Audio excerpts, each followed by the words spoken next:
नमस्कार विद्यार्थी मित्रांनो, नोट्स इन मराठी या आपल्या शैक्षणिक यूट्यूब चॅनलवर तुमचं मनापासून स्वागत आहे.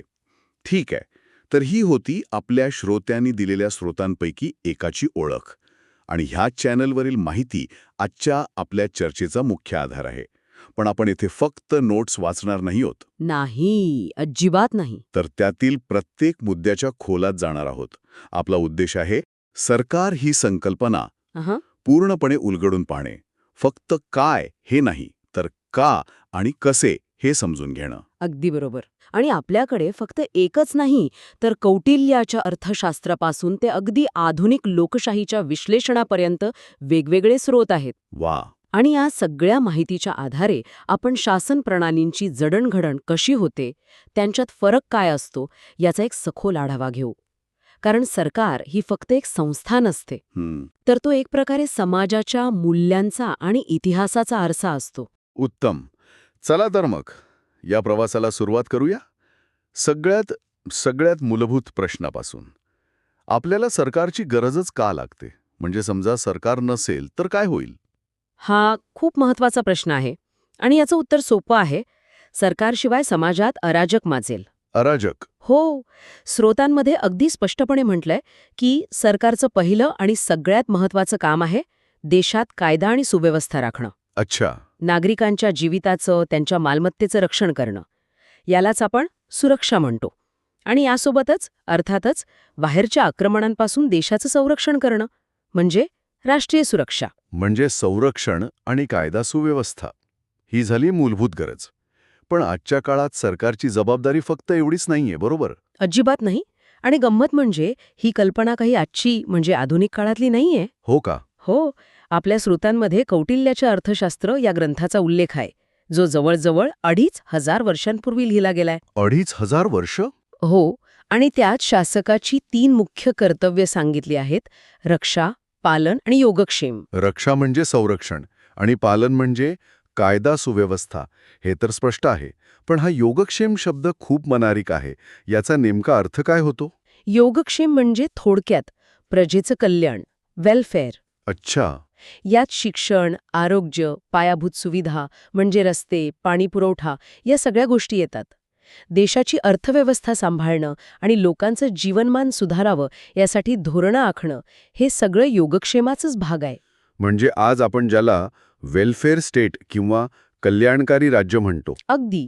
त्या कल्पनेची मुळं आपल्याला कौटिल्याच्या विचारांमध्ये दिसतात. सरकार फक्त नियंत्रक नाही, तर लोकांचा सांभाळ करणारी एक व्यवस्था आहे. हा विचार कितीतरी प्राचीन आहे. हे खरंच अविश्वसनीय आहे. म्हणजे सरकारची भूमिका केवळ पोलीस आणि सैन्य चालवण्यापुरती नाही, तर लोकांच्या भल्याची जबाबदारी घेणं हे हजारो वर्षांपासून अपेक्षित आहे. बरोबर. याच पार्श्वभूमीवर आजच्या जगातली जी सर्वात लोकप्रिय शासन प्रणाली आहे, लोकशाही, ती कशी काम करते हे पाहूया. लोकशाही म्हणजे लोकांचे राज्य हे आपल्याला माहिती आहे, पण हे प्रत्यक्षात कसं उतरवलं जातं? यासाठी आपल्या स्रोतांमधलं शाळेचं उदाहरण खूपच छान आहे. हो, ते खूप सोपं करून सांगतं. अगदी. समजा एका शाळेत मुख्याध्यापकांना विद्यार्थ्यांची एक समिती बनवायची आहे. त्यांच्यासमोर 3 पर्याय आहेत. 1. शाळेतल्या प्रत्येक विद्यार्थ्याला समितीचा सदस्य बनवून टाकायचं. दुसरा, मुख्याध्यापकांनी स्वतःच काही हुशार किंवा आपल्या मर्जीतल्या विद्यार्थ्यांची निवड करायची. आणि तिसरा, प्रत्येक वर्गातल्या विद्यार्थ्यांनी मतदान करून आपला प्रतिनिधी निवडायचा आणि त्या प्रतिनिधींची समिती बनवायची. यातला पहिला पर्याय म्हणजे थेट लोकशाही, ते तर मोठ्या देशात शक्यच नाही. करोडो लोक रोज एकत्र येऊन निर्णय नाही घेऊ शकत. अव्यवहार्य. आणि दुसरा पर्याय तर सरळ एकाधिकारशाहीकडे जातो. हो, जिथे काही मोजक्या लोकांच्या हातात सत्ता असते. त्यामुळे तिसरा पर्याय म्हणजेच प्रातिनिधिक लोकशाही हाच एक व्यवहार्य मार्ग उरतो. आपण आपले प्रतिनिधी निवडतो आणि ते आपल्या वतीने निर्णय घेतात. अगदी बरोबर. पण इथे एक खूप महत्वाची अट आहे. कोणती? हे प्रतिनिधी आपल्याला म्हणजेच लोकांना जबाबदार असतात. ते मनमानी करू शकत नाहीत. अच्छा. ठराविक काळानंतर त्यांना पुन्हा लोकांपुढे जाऊन मतं मागावीच लागतात. हीच लोकशाहीची खरी ताकद आहे. आणि हे प्रतिनिधी जे सरकार चालवतात, त्या सरकारची रचना कशी असते? म्हणजे याच उदाहरणाला जोडून आपण सरकारची 3 मुख्य अंग समजावून घेऊ शकतो का? नक्कीच. ती विद्यार्थ्यांची समिती समजा देशाचं सरकार आहे. ठीक आहे. मग ती समिती जे नियम बनवेल ते झालं कायदेमंडळ किंवा लेजिस्लेचर. नियम बनवणं. हो. मग त्या नियमांची अंमलबजावणी करण्यासाठी काही जणांवर विशेष जबाबदारी दिली जाईल. ते झालं कार्यकारी मंडळ, एक्झिक्युटिव्ह. आणि तिसरं? पालिका म्हणजे ज्युडिशियरी. आणि एका चांगल्या लोकशाहीत ही तिन्ही अंग एकमेकांपासून स्वतंत्र असतात. स्वतंत्र पण एकमेकांना संतुलित ठेवणारी असतात. Checks and balances. ठीक आहे, म्हणजे सरकार कसं काम करतं याचा एक आराखडा आपल्या लक्षात आला. पण जगात तर अनेक प्रकारची सरकारं आहेत. हो. आपल्या स्रोतांमध्ये या सरकारांमधला फरक ओळखण्यासाठी 4 निकष दिले आहेत. मला ते खूप उपयुक्त वाटले. हो, ते 4 प्रश्न म्हणजे कोणत्याही शासन प्रणालीचं विश्लेषण करण्याची एक चावीच आहे. पहिला प्रश्न, सत्तेचा स्रोत काय आहे? म्हणजे सरकारला अधिकार मिळतो कुठून? लोकांकडून की धर्मग्रंथातून? बरोबर. की लष्करी सामर्थ्यातून? दुसरा प्रश्न, सरकारची निर्मिती कशी होते? निवडणुकीद्वारे, वारसा हक्काने की बळजबरीने? तिसरा प्रश्न सरकारच्या रचनेबद्दल आहे. म्हणजे सत्तेची विभागणी आहे की सगळी सत्ता एकाच व्यक्तीच्या हातात आहे? आणि चौथा, तितकाच महत्वाचा प्रश्न, सरकारचं ध्येय काय आहे? ते सर्वसामान्यांच्या हितासाठी काम करतं की फक्त काही विशिष्ट लोकांच्या भल्यासाठी? हे 4 प्रश्न म्हणजे कोणत्याही सरकारचा क्षकिरण काढण्यासारखा आहे. अगदी. या प्रश्नांची उत्तरं आपल्याला सांगतात की ते सरकार लोकशाहीवादी आहे, राजेशाही आहे की हुकुमशाही. चला, तर मग याच चौकटीचा वापर करून आपण लोकशाहीच्या वेगवेगळ्या प्रकारांना समजून घेऊया. लोकशाहीची काही मूलभूत तत्वे आहेत. समानता, स्वातंत्र्य. प्रातिनिधिक सहभाग, मूलभूत हक्क. पण ही तत्वसुद्धा सगळ्या देशांमध्ये एकाच वेळी लागू झाली नाहीत, नाही का? नाही. आणि हाच तर एक रंजक मुद्दा आहे. आपल्या स्रोतांमधलं उदाहरण बघा. भारताने 1950 साली संविधान स्वीकारलं. आणि लगेचच सगळ्यांना मतदानाचा हक्क दिला. हो, सर्व प्रौढ स्त्री पुरुषांना, ज्याला सार्वत्रिक प्रौढ मताधिकार म्हणतात. पण दुसरीकडे स्वित्झर्लंडसारखा जुना लोकशाही देश, तिथे काय झालं? तिथे महिलांना हा हक्क मिळायला 1971 साल उजाडलं. इतक्या उशिरा? हो. यावरून हेच दिसतं की लोकशाही ही काही एक स्थिर संकल्पना नाही, तर ती सतत विकसित होणारी एक प्रक्रिया आहे. अच्छा. आता प्रातिनिधिक लोकशाहीतही 2 मुख्य प्रकार दिसतात. एक संसदीय आणि दुसरी अध्यक्षीय. भारत आणि ब्रिटनमध्ये संसदीय पद्धत आहे. तर अमेरिकेत अध्यक्षीय. या दोन्हींमध्ये नेमका फरक काय आहे? मुख्य फरक आहे कार्यकारी मंडळ आणि कायदेमंडळ यांच्यातल्या संबंधांमध्ये. संसदीय प्रणालीत कार्यकारी मंडळाचे प्रमुख म्हणजे प्रधानमंत्री. ते कायदेमंडळाचे म्हणजे संसदेचेच सदस्य असतात. ते आणि त्यांचं मंत्रिमंडळ संसदेला जबाबदार असतं. म्हणजे जोपर्यंत संसदेत बहुमत आहे तोपर्यंतच सरकार टिकतं. अगदी बरोबर. म्हणजे कार्यकारी मंडळ आणि कायदेमंडळ एकमेकांत गुंतलेली आहेत. हे कामाच्या दृष्टीने सोपं वाटतं. मग अध्यक्षीय प्रणालीची गरज का पडली? अध्यक्षीय प्रणालीत सत्तेच्या विभाजनावर जास्त जोर दिला जातो. Separation of powers. अच्छा. तिथे राष्ट्राध्यक्ष, जे कार्यकारी प्रमुख असतात, ते थेट लोकांकडून निवडले जातात. त्यांचा कायदेमंडळाशी म्हणजे तिथल्या काँग्रेसशी थेट संबंध नसतो. ते काँग्रेसला जबाबदार नसतात. ते थेट लोकांना जबाबदार असतात. हो. पण यात एक धोका नाही का? समजा राष्ट्राध्यक्ष एका पक्षाचे आणि काँग्रेसमध्ये दुसऱ्या पक्षाचे बहुमत, मग तर देशाचा कारभारच ठप्प होऊ शकतो. अगदी. ज्याला ग्रिडलॉक म्हणतात.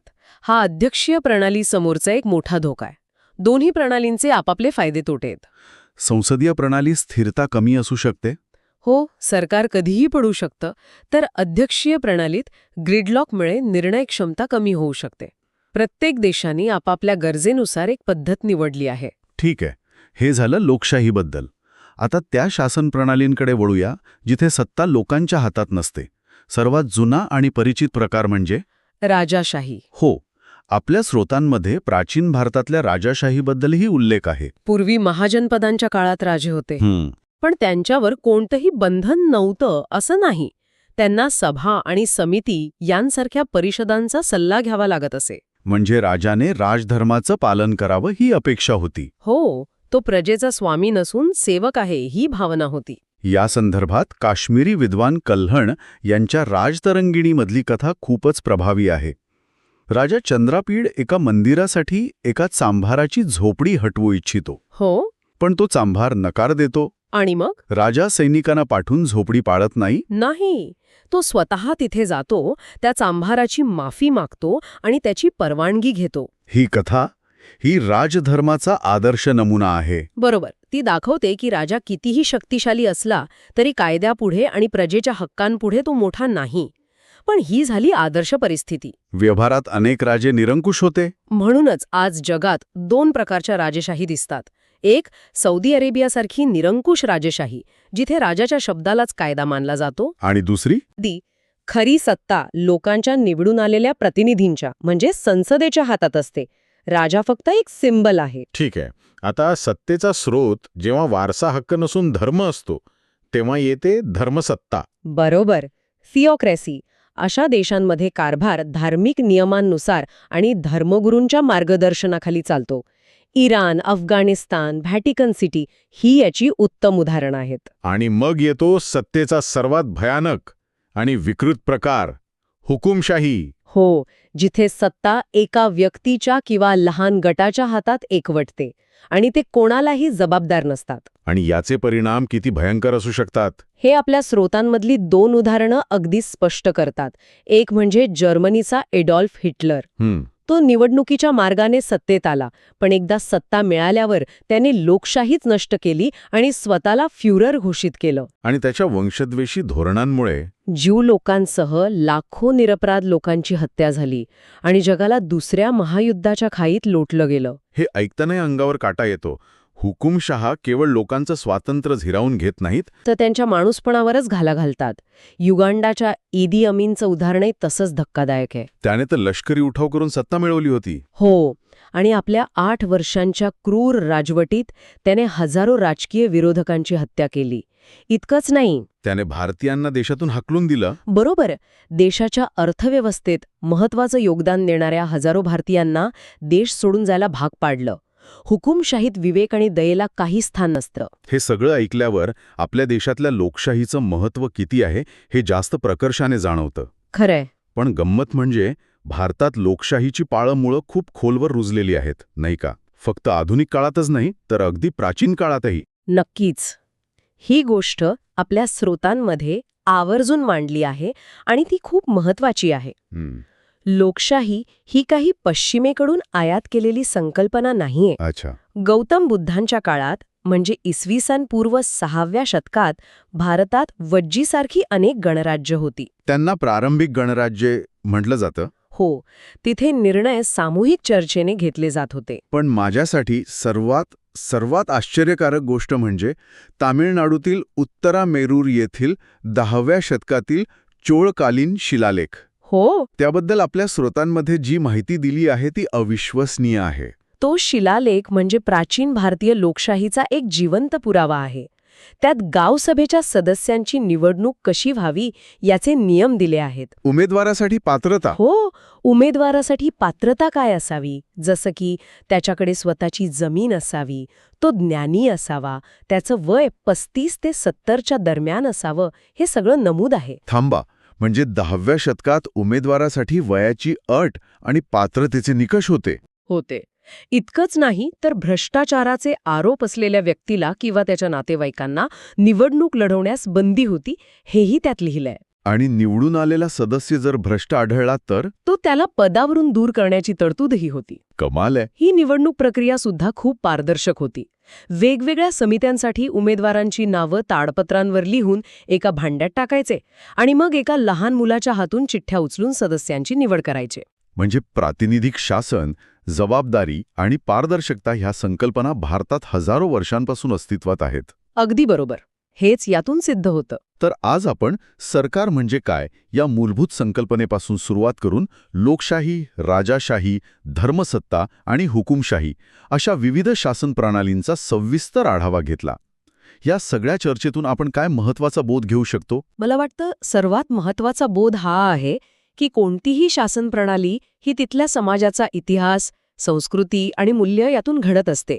ती चांगली की वाईट हे ठरवण्यापेक्षा ती का आणि कशी निर्माण झाली हे समजून घेणं महत्वाचं आहे. आणि दुसरी गोष्ट म्हणजे लोकशाही ही कागदावरची एक आदर्श व्यवस्था असली तरी तिची समानता आणि स्वातंत्र्यासारखी तत्त्व प्रत्यक्षात आणणं हे एक सतत चालणारं आव्हान आहे. आणि या चर्चेच्या शेवटी एक विचार मनात येतोय. आपल्या स्रोतांमध्ये लोकशाहीच्या तत्वांवर भर दिलाय आणि उत्तरामेरूरच्या शिलालेखात नागरिकांच्या जबाबदारीबद्दलचे नियम आहेत. बरोबर. या दोन्हींना एकत्र पाहिल्यावर असा प्रश्न पडतो की एखादा देशातील सरकार खऱ्या अर्थाने लोकशाहीवादी आहे की नाही हे ठरवण्यात केवळ सरकारची रचना पुरेशी आहे की तिथल्या नागरिकांची जागरूकता आणि सक्रिय सहभाग हाच खरा निकष आहे. यावर विचार करायला हवा.